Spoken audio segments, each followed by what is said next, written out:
Did you ever notice that the most confident takes in comics discourse are usually the ones that stopped thinking at step one? There's a matchup that floats around Daredevil discussions, treated as basically settled, repeated with the kind of casual certainty that nobody's actually stress tested it.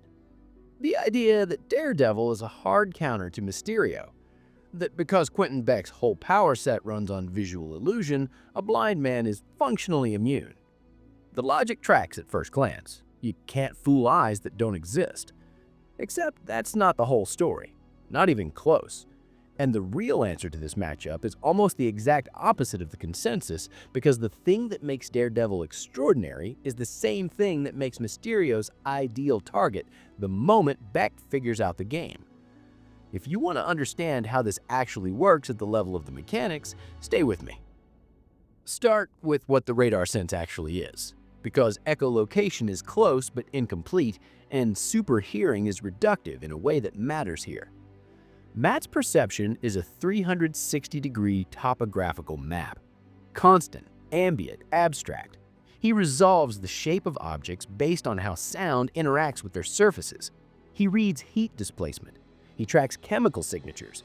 He can detect a heartbeat behind 3 inches of concrete. He can hear the difference between someone's pulse when they're calm versus when they're lying. The MCU shows it as a blurry orange fire world, which works for visual storytelling, but the comics are more honest. Matt himself has said he's never found words adequate to describe the experience. It's not seeing, it's something else entirely. A non-visual, abstract sensation that has no human equivalent. And what that means technically, his brain's doing interpretation work constantly. Raw vibrations come in, raw pressure shifts, chemical particles, acoustic reflections. The brain converts all of that into a working model of the world. It's a feed, and like any feed, it depends entirely on the integrity of the incoming data. That dependency is the crack in the foundation. Now, Mysterio. The popular version of Quentin Beck is a guy in a fishbowl helmet making pretty lights. That's not wrong exactly, but that's a costume, not a description. Beck is a tactician, a former Hollywood special effects expert, which means before he ever put on the suit, he spent years solving a specific technical problem. How do you make something feel real to people who know it isn't? How do you overwhelm the brain's fact-checking instinct? That's not a magician's skill set. That's information warfare. The reason people assume Daredevil counters him is that Beck's opening playbook, holograms, smoke, light shows, doesn't touch someone with functional vision. That's true. In Daredevil issue 358, Matt famously walked through one of Beck's smokescreens, ignored a fake juggernaut because he detected the absence of physical weight and displacement, and tracked Beck directly. Clear proof, right? The blind man sees through the illusion. Except that win happened because Beck did not know Matt was blind. The second that information asymmetry closes, the second Mysterio knows who he's actually fighting, the entire attack doctrine changes. He stops building theater and starts attacking the feed itself. That's where this matchup flips completely. A high-gain amplifier has 2 sides. The upside is precision. The downside is a massive attack surface. An echolocation machine will collect and understand something a normal human doesn't. That means it transmits errors at non-human resolution. A normal human processes the world at human resolution.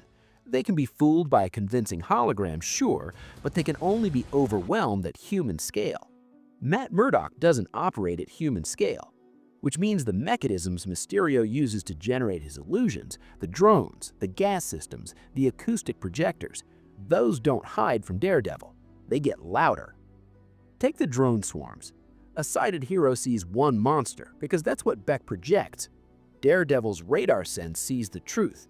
Thousands of individual machines.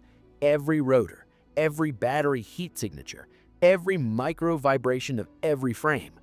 His brain isn't processing one thread.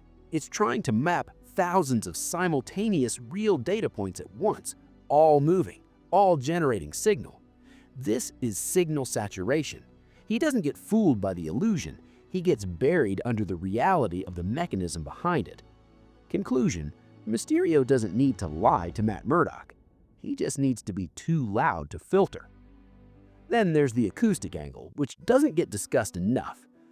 Matt's auditory threshold sits at detecting pressure changes as low as 1 decibel above a 7 decibel baseline. That's not super hearing as a party trick.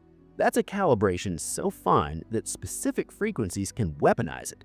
Infrasound at 18.9 Hz, below the range of human hearing, physically resonates inner ear fluid.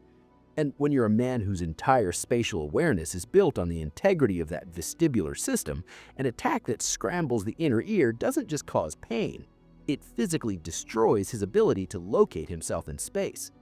His world of silhouettes doesn't go dark.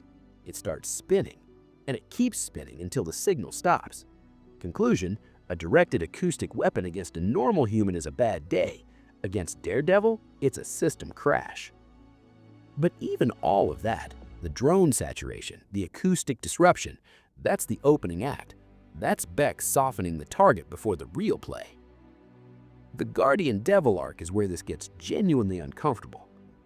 By the time Mysterio tamed for Matt Murdock in that story, he'd already purchased Matt's secret identity from the Kingpin. He knew exactly who he was dealing with. Precision and what Beck deployed wasn't theatrical, it was surgical. Specialized chemical compounds delivered at concentrations low enough that most people wouldn't register them, but that Matt's olfactory sensitivity would absorb completely. Not hallucinogens in the conventional sense. Targeted compounds that lowered inhibition, destabilized judgment, amplified paranoia. Mysterio wasn't deceiving Matt's senses. He was using Matt's senses as the delivery mechanism. He built the prison out of Matt's own perception. He also engineered a trap designed specifically to defeat the radar, an airless, soundproofed environment. Nothing to reflect off, nothing to read, no chemical trace, no heat differential, no vibration. A room designed to be invisible to a man who sees with everything except light. That's not improvisation, that's tailored counter-design. Somber, the arc ends with Karen Page dead. Matt intact but devastated. Beck killing himself before Matt could get to him. And the lesson sitting underneath it all, against a man who understands information systems, hyper-calibrated perception isn't a superpower, it's a surface area. The Old Man Logan Precedent is the thing that should make this finally click, and it comes from a completely different character. In that timeline, Mysterio didn't target someone with a radar sense. He targeted Wolverine, a man with a tracking sense arguably comparable to Matt's, exceptional smell, acute hearing, decades of combat experience reading biological tells. Beck's goal was to make Logan kill the X-Men. He did it. 40 people. Beck achieved this by creating what you'd call sensory anchors. He didn't just mask the visual, he masked the chemical signatures. He masked the tactile feedback. He made Logan's teammates smell and feel like his greatest enemies in a way that bypassed every failsafe a lifetime of hunting had built into him. If Mysterio can fool a tracker with Wolverine's experience at that level, the floor for what he can do to Matt Murdock isn't holograms that don't work on blind people. It's full sensory environmental replacement. He doesn't need to show Matt a fake world. He needs to feed Matt's radar sense false truths, real objects, real textures, real chemical signatures arranged to build a picture that isn't accurate. Against a system that treats incoming data as absolute, that's not a trick, that's checkmate.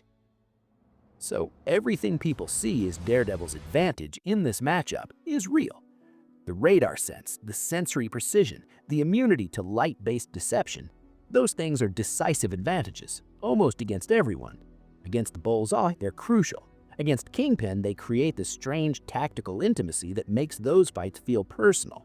Against Electrica, they become almost poetic. Contrast against Mysterio specifically, once Beck understands the target, each one of those advantages inverts. The precision of the radar becomes a vulnerability to saturation. The auditory sensitivity becomes a target for acoustic attack. The chemical awareness becomes a delivery vector for psychological warfare. The inability to be visually deceived just makes Beck shift his attack surface to the physical mechanisms underneath the illusion. Matt Murdock operates on a razor's edge of calibration, a system so finely tuned that excess information is as dangerous as false information. And a man smart enough to understand that can build a prison entirely from Matt's own perception. The unsettling part isn't that Daredevil loses this matchup. The unsettling part is what the matchup reveals about perception itself. The more precisely you read reality, the more catastrophically you can be misled about it, because your trust in the feed goes up. And the moment you trust the feed absolutely, whoever controls the feed controls you. Daredevil isn't blind. He sees everything, and that might be exactly the problem. So sometimes the man without fear is the man with too much signal and not enough silence. More coming soon. Stay ready.